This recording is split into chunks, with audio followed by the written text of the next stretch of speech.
The Supreme Court struck down the Electoral Bonds Scheme, calling it unconstitutional.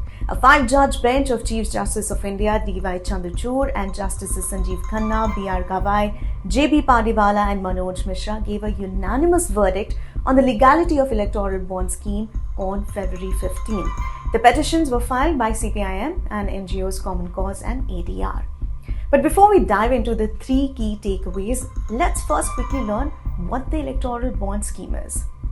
The scheme was introduced in 2017 and it allowed individuals and companies to donate money to political parties anonymously and without any limits by purchasing electoral bonds from the State Bank of India and donating them to a political party of their choice. Now let's look at the top three highlights from the Supreme Court verdict. First takeaway.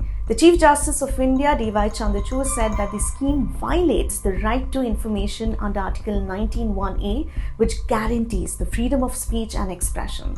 He said that it can lead to quid pro quo and added that the information about funding of political parties is essential for the effective exercise of choice of voting. Second takeaway. The Supreme Court said that the Electoral Bond Scheme is not the only means to curb black money in electoral financing. The government's justification of tackling black money issued through electoral bonds is not justified, it added. Third takeaway.